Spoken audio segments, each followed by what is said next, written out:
ആരാണ്? മനസ്സിലായില്ലല്ലോ.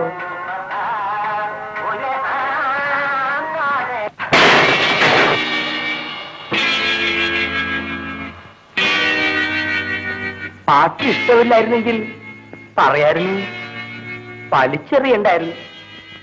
കഷ്ടായി. സൈകാളിന്റെ പാട്ടാ പോയത്. പെട്ടിയൊരുക്ക്. എന്തിനാ? നമുക്ക് രണ്ടുപേരും കൂടെ ടൂറിന് പോകാം. വേഗം, അരമണിക്കൂറിനകം ബസ് പോകും. എല്ലാം തകർത്തില്ലേ? പിന്നെ എങ്ങനെയാ എടുക്കുക? സാരമില്ല, ഞാനില്ല ടൂറിന്. വേണം. വേണോ? ശൈലജയോട് ഒന്ന് ചോദിച്ചിട്ട് പോരെ? അറക്കും നിന്നെ. പെട്ടിയെടുക്ക്. നിനക്കും എനിക്കും സുഖമായി ജീവിക്കാം. പറ്റില്ലേ? ഇത്രയും കണ്ട സ്ഥിതിക്ക് അത് പറ്റുമെന്നാ തോന്നണേ. പറ്റാതെ വെക്കോ? എടുക്ക് പെട്ടി.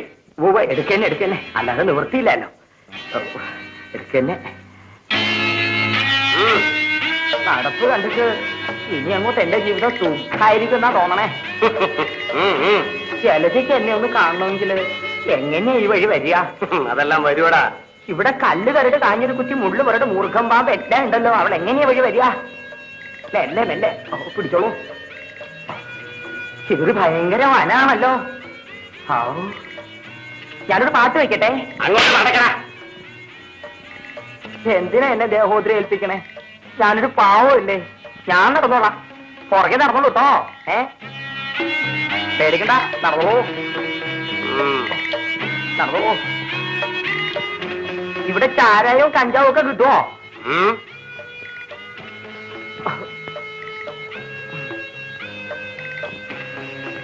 നടക്കടാ. ഓ മരം നടന്നു തന്നെ. എന്താ പേടിച്ചു പോയോ? കേരള മേലെ.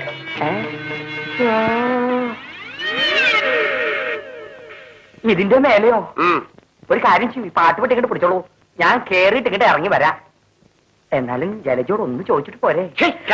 ഓ കേറി തന്നെ. എന്റെ ഗുരുവായൂരപ്പാ.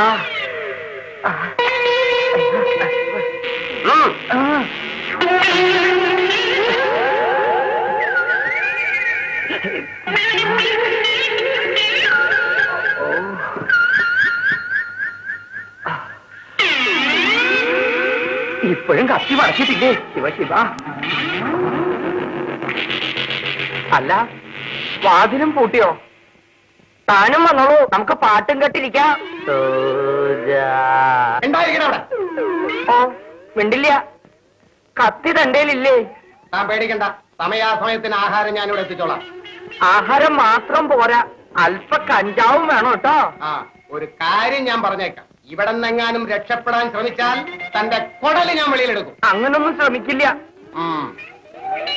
നിങ്ങൾ താഴെ തന്നെ ഇരുന്നോളൂ കേട്ടോ. എനിക്ക് പേടിയാ.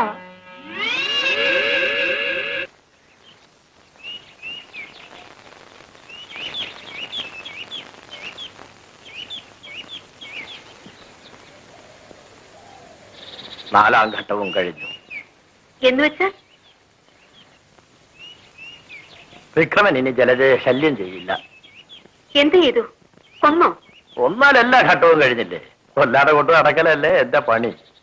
എവിടെ വിക്രമൻ? എന്നോട് തെളിച്ചു പറയൂ. വിക്രമനെ ഒരു പ്രത്യേക സ്ഥലത്ത് താമസിപ്പിച്ചിരിക്കുക. സഹായത്തിന് ആളുണ്ട്. അയാൾ അവിടെ സുഖമായി കഴിയുക. പാവം, എന്നെ കൂടാതെ എങ്ങനെ കഴിയുന്നു ആവോ? അതൊന്നും ആലോചിച്ച് സമയം കളയണ്ട. ഞാൻ വിളിച്ചത് മറ്റൊരു കാര്യം പറയാനാണ്. നാളെ സുന്ദരേശൻ വിൽപ്പത്രം ബാങ്കിൽ നിന്ന് എടുക്കും. എങ്ങനെ അറിഞ്ഞു? ബാങ്കിലേക്കുള്ള ഒരു കത്ത് ഒപ്പിട്ട് വെച്ചിട്ടുണ്ട്. ഞാൻ പറഞ്ഞു നിന്നറിഞ്ഞു. അതാണെന്ന് എങ്ങനെ അറിയാം? ആ സമയത്ത് ഞാൻ കയറിച്ചിരുന്നു. അയാൾ വിയർത്തിരുന്നു. അയാളുടെ മുഖം വാടിയിരുന്നു. നാളെ വാങ്ങി. എന്നിട്ട് ജലജയുമായി സമ്പർക്കം പുലർത്തും. അപ്പൊ ശരിക്കങ്ങ് കൈകാര്യം ചെയ്തേക്കണം. അത് അത്ര എളുപ്പമല്ല.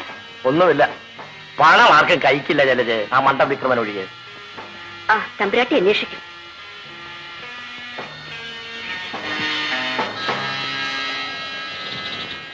എന്റെ വാർദ്ധക്യകാലത്ത് എന്റെ വ്യക്തിപരമായ കാര്യങ്ങളും പണസംബന്ധവും സ്വത്ത് സംബന്ധമായ കാര്യങ്ങളും വേണ്ട പോലെ അപ്പപ്പോൾ എന്റെ ആഗ്രഹമനുസരിച്ച് നടത്തിക്കൊണ്ടുവന്ന അഡ്വക്കേറ്റ് സുന്ദരേശന് അദ്ദേഹത്തിന്റെ സേവനങ്ങളെയും എന്നോടുള്ള വാത്സല്യത്തെയും കണക്കാക്കിക്കൊണ്ട് ഞാൻ ബാങ്കിൽ നിക്ഷേപിച്ച സംഖ്യയിൽ നിന്നും 5 ലക്ഷം രൂപ എന്റെ മരണശേഷം കൊടുക്കുവാൻ ഞാൻ ഇതിനാൽ നിശ്ചയിച്ചിരിക്കുന്നു. പാവം മഹാറാണി. Good evening Mister Sundaresan. Good evening. സിഡോൺ. Thank you. വിൽപ്പത്രം കണ്ടില്ലേ? ഞാൻ നുണ പറയില്ലെന്ന് വിശ്വാസമായില്ലേ? 5 ലക്ഷമല്ലേ? നിസ്സാര കാര്യമല്ലല്ലോ. അത് കിട്ടണ്ടേ? വേണം. പക്ഷേ ജലജ പറയാൻ പോണ അവസ്ഥയിൽ കിട്ടണമെന്നില്ല. അതെന്തേ? Miss Jalaja, I am an advocate. നിങ്ങൾ ഈ ചെയ്യുന്നതിന് ബ്ലാക്ക് മെയിലിന്റെ പേര് പറയും. സെക്ഷൻ. പോലീസിനെ വിളിക്കണോ? വിളിച്ചോളൂ.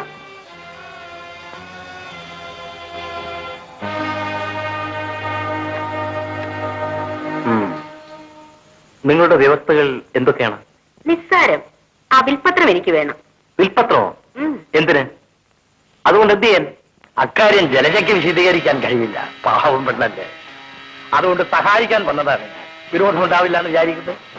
ജലജ, നമ്മുടെ പദ്ധതിയിൽ സാറിനെ കൂടി ചേർത്തേക്കാം.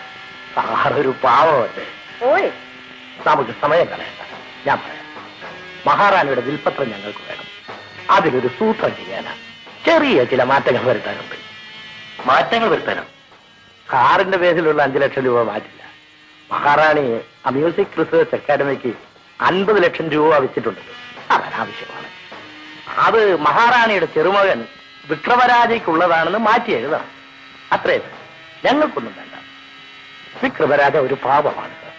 ഇപ്പൊ വളരെ കഷ്ടത്തിലാണ്. എന്തെങ്കിലും ആ പാവത്തിന്റെ പേർക്ക് എഴുതി വെച്ചില്ലെങ്കിൽ എനിക്കൊരു മനസമാധാനവും വരില്ല. വിക്രമരാജയോടുള്ള സ്നേഹം കൊണ്ടാണ് നിങ്ങളിത് ചെയ്യുന്നതെന്ന് ഞാൻ വിശ്വസിക്കണം. അതെ, സ്നേഹമുണ്ട്.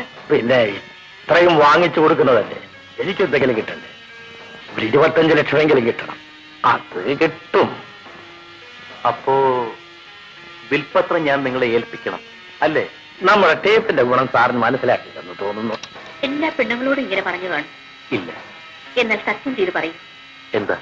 അഡ്വക്കേറ്റ് എൻ സുന്ദരേശനായ ഞാൻ, അഡ്വക്കേറ്റ് എൻ സുന്ദരേശനായ ഞാൻ ഇന്നേ വരെ ഒരു സ്ത്രീയിൽ നിന്നും അനുഭവിച്ചിട്ടില്ലാത്ത സന്തോഷം മഹാറാണിയുടെ നേഴ്സായ ജലജയിൽ നിന്നും അനുഭവിച്ചു.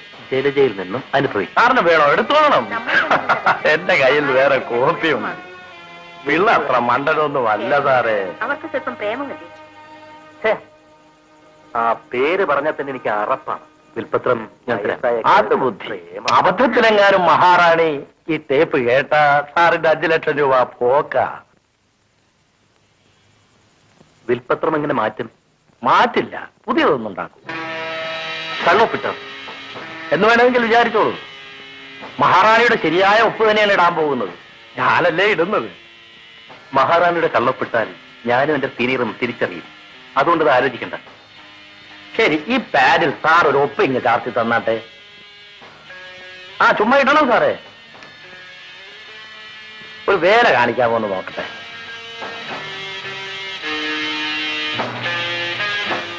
നോക്കട്ടെ.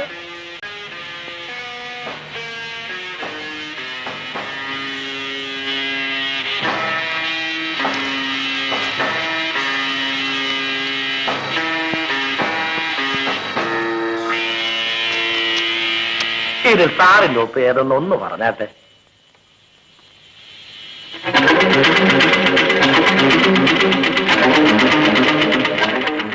തിരിച്ചറിയാൻ പറ്റില്ല സാറേ.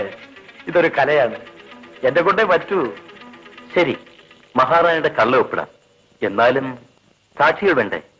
എന്റെ സീനിയർ മിസ്റ്റർ പ്രഭാകരൻ 1ാം തരം ക്രിമിനൽ അഡ്വക്കേറ്റാണ്.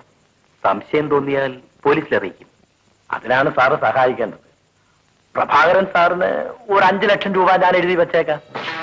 ഞാനാണ് കൊടുക്കുന്നതെന്ന് അറിയണ്ട. പക്ഷേ വില്ല് പ്രകാരം സാറിന് ഇത്രയും സംഖ്യ കിട്ടുമെന്ന് പ്രഭാകരൻ സാറിനോട് സാറൊന്ന് സൂചിപ്പിച്ചേക്കണം. അപ്പൊ പിന്നെ ശല്യമില്ലല്ലോ. ഇത്രയും ഞാൻ ചെയ്തു തന്നാൽ ഈ ടേപ്പും ഇതിന്റെ കോപ്പിയും എനിക്ക് മടക്കി തരില്ലേ? അത് തരില്ല.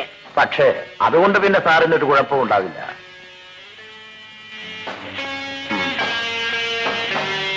ശരി, ഇവിടെ ഇരിക്കൂ. വിൽപത്രം ഞാൻ എടുത്തുണ്ട്.